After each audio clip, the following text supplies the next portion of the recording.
And we just had barely talked about that, and just do that one thing, that you just do that and then go through it step by step, even if you want to skip, just to get yourself in the habit of waking up and going over and doing it for 2 hours. Yeah, that's perfect. And, as we've realized, I know, we've talked about how we would like to make the courses and things we teach more habit-based. I mean, we've made it very step-by-step. Here are the to-dos, but also at each step of the way, thinking about like, here are habits you should be thinking about forming right now, whether that's find that consistent time every day that you spend on your internet business, or, whether it's, if you're further along in the courses, it's creating some content every day for your site, or, whether it's doing something to generate traffic every day, those habits that are important to form. And so that's something we're going to definitely be mindful of as we move through those courses, or, as we update them or create new courses in the future. But, anybody listening right now that is going through the academy, I mean, that's a perfect example that Sterling just gave about his friend there. I mean, be thinking about, given what I'm working on right now and where I'm at in the academy, what is a habit I can form that will help me get these things done, that will help me get past this certain block, that will help me go to the next step, that will help me progress to the next course, whatever the case may be. That's a powerful way to approach it. So that's myth number 2. Myth number 2 is you do not need myth number 2 is I need to change all the habits right now, and that's not true. Just pick one at a time. Now, myth number 3 is I can change a habit overnight. So people say, okay, so exercise is the habit, or working in my internet business is the habit. And so, just because we sit down and write that goal down, people think that, okay, overnight, tomorrow, now it's a new habit, or at the end of the week, it's going to be a new habit. And the truth of the matter is it takes at least 21 days, and for some people, as much as a month, to form a new habit. And that means doing it consistently for that period of time. It's again, it goes back to muscle memory. It goes back to those mental neural pathways within your brain that need to be repaved. It's almost like taking a street and tearing it up. And if you're, going to reroute a road or reroute a riverbed, or add lanes to a highway, you got to tear some things up and repave it down. And that's basically what you're doing. And it takes some time for that to happen because, because of the way we work. I mean, think about, the nice thing is because we are humans, because, we have the ability to do that. If you think about other conscious, sentient beings on this planet, like animals, let's just take like a dog, for instance. It's, you can train dogs, but also to a certain aspect, animals are based on instinct. It's like there's certain things that they just do all the time for survival. That's the way that they're programmed. And some animals do have some ability to learn and change some behaviors. But as humans, we have probably the most powerful ability on the planet to be able to do that. And but it does take some time to do that. We are also still have that instinctual part of our brain. Our brain is made up of different parts, and that instinctual, I guess, more older part of our brain that still operates on tapes, if you will, that just play back automatically over and over because they've been there throughout our life.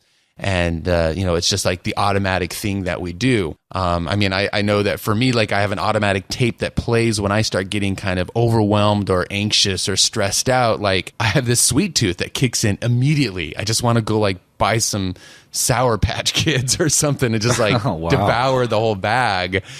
And that's, it's just a tape that's played. It's like this, we've heard about the Pavlovian response of the psychologist Pavlov, who would ring the bell and the dog, he would, ring the bell and give the dog a treat. And, obviously it would salivate because that's what happens when it eats. And then he got to the point where he could just ring the bell and the dog would salivate without even getting the treat. And that's what happens to us as human beings as we learn those responses in there. So it takes time to reprogram those tapes. It takes time to pave over the road again. It takes time to reroute whatever metaphor works for you. It's going to take 21 days up to 28, about a month to reprogram and to form that habit by consistently doing it every day. So don't expect it to change overnight. Don't expect it to change in 1 week. Plan now for the fact that, I'm going to spend the next month just working on this one habit, this one thing, to turn it into a habit. Yeah, so for me, I've actually decided to just say for a month. just to make it easy. And I basically am setting up one particular new habit a month. I'm actually even considering that I'm going to test doing one habit in different categories. Like for instance, this month, now that I moved, I'm right by the gym. So I made the habit that at 4 o'clock, I've got it scheduled in my calendar. At 4 o'clock, I go to the gym. And even, like I said earlier, on the days that on the days that I'm tired, I just go drive over there and I think to myself, well, I'll just do 10-minute on the elliptical machine instead of 40 or something. And about 10 minutes in, that now all of a sudden I'm all hyped up and I just keep going. So I figured, well, if I could just just go there, it's scheduled. It's not taking out of any other time, and I've just set it to do that. And right now I'm actually 3 weeks into that particular month.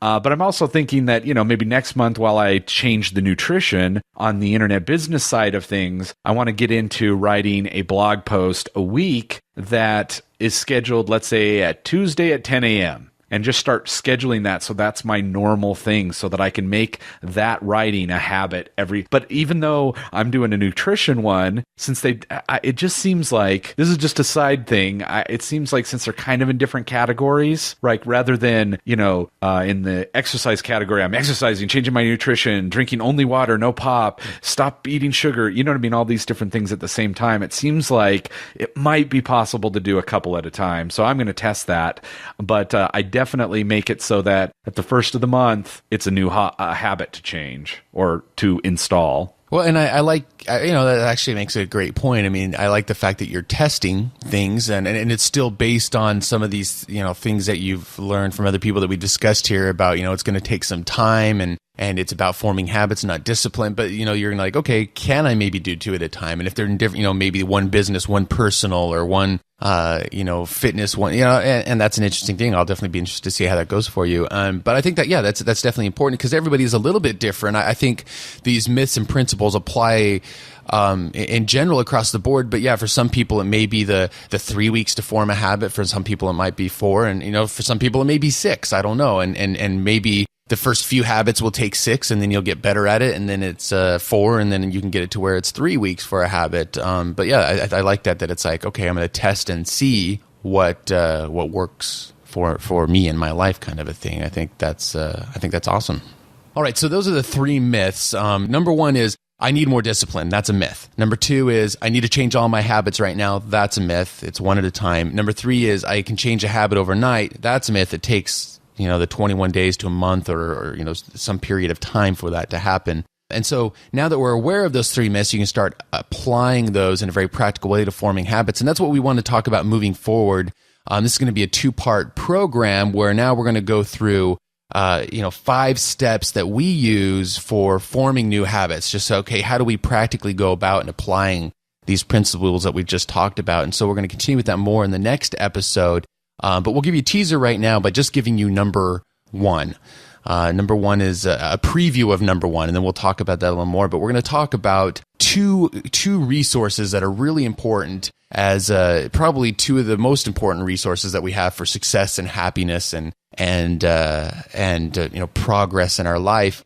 And that is, number 1 is awareness. Obviously being aware that, smoking's not good for me and that my health is degrading because of it, or being aware that, when you